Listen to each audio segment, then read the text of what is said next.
मित्रों, आज आपको एक कहानी सुना रहा हूं कि मनुष्य का जो व्यवहार होता है वही उसके कुल का परिचय देता है। तो आइए हम कहानी को सुनाते हैं। अगर मेरी कही गई कहानी आपको अच्छा लगे तो मेरे चैनल को लाइक, सब्सक्राइब और शेयर जरूर कीजिएगा। एक राजा के दरबार में कोई व्यक्ति, अनजान व्यक्ति नौकरी के लिए आया।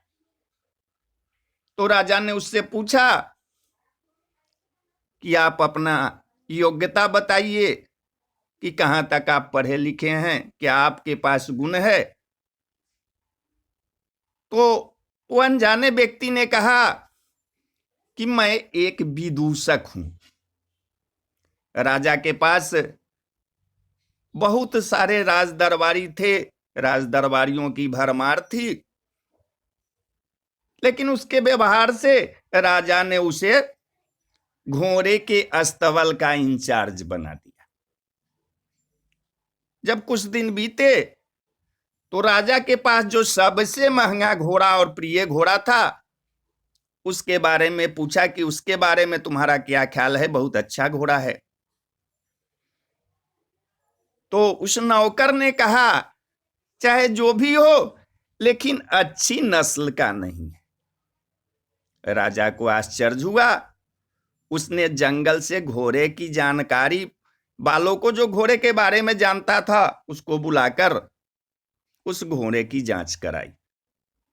तो उसने बताया कि घोड़ा जो है वो अच्छी नस्ल का नहीं है, लेकिन इसके जन्म होते ही इसकी मां मर गई थी।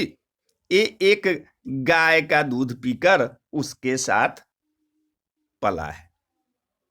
राजा ने अपने विदूषक को बुलाया और पूछा, तुमको कैसे पता चला कि घोड़ा अच्छी नस्ल का नहीं है। तो उस विदूषक ने कहा कि जब एक घोड़ा घास खाता है तो गायों की तरह सर नीचे करके, जबकि अच्छी नस्ल का घोड़ा घास मुंह में लेकर सर उठा लेता है। राजा उसकी परख से बहुत खुश हुआ। उसने विदूषक के घर अनाज, घी, अच्छे अच्छे फल और बहुत सारे इनाम भिजवाया और उस विदूषक को प्रमोशन कर दिया। उसे रानी के महल में तैनात कर दिया। जब कुछ दिन बीते तो राजा ने उस रानी के बारे में राय मांगी कि आप रानी के बारे में कुछ बताइए। तो विदूषक ने कहा कि तौर तरीके से तो रानी जैसे है, लेकिन राजकुमारी नहीं है। ये बात सुनते ही राजा के पैरों तले जमीन खिसक गई। तो अपनी सास को बुलाया, मामला उसको बताया। तो सास ने कहा, सत्य है कि आपके पिता ने मेरे पति से हमारी बेटी के जन्म पर ही रिश्ता मांग लिया था, लेकिन हमारी बेटी 6 माह में ही मर गई थी। तो हमने आपके राजा से निकट संबंध हमेशा रहे, इसके लिए किसी और की बच्ची को अपना बेटी बना लिया। तो राजा ने अपने विदूषक से पूछा कि तुमको इस बात की कैसे जानकारी हुई। तो उसने कहा कि उसका नौकरों के साथ व्यवहार मूर्ख से भी निम्न है। एक कुलीन व्यक्ति का दूसरे से व्यवहार करने का एक तरीका, एक शिष्टाचार होता है, जो रानी में बिल्कुल नहीं है। राजा फिर उसकी परख से खुश हुआ और बहुत सारे अनाज, मवेशी, भेड़ बकरियां इनाम में दिया और उसे अपने दरबार में शामिल कर लिया। जब कुछ समय और बीत गए तो राजा ने विदूषक को बुलाया और कहा कि आप मेरे बारे में कुछ जानकारी दीजिए। तो विदूषक ने कहा कि सरकार, हम तो गरीब आदमी हैं, अगर सच्ची बात बता देंगे तो आप हमें मार दीजिएगा। तो पहले आप हमसे प्रतिज्ञा कीजिए कि मैं तुमको अभय दान दे दिया। तो विदूषक ने कहा कि अभय दान दे तो बताओ।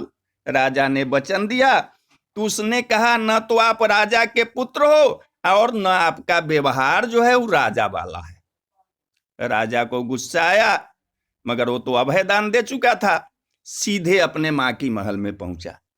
मां ने कहा कि ये सच है, तुम एक ग्वाले के बेटे हो, हमारे पास पुत्र नहीं था, हमने तुम्हें उन्हें लेकर और हम केवल तुम्हारा पालन पोषण किए। राजा ने विदूषक को बुलाया और पूछा कि बताओ तुझे कैसे पता हुआ।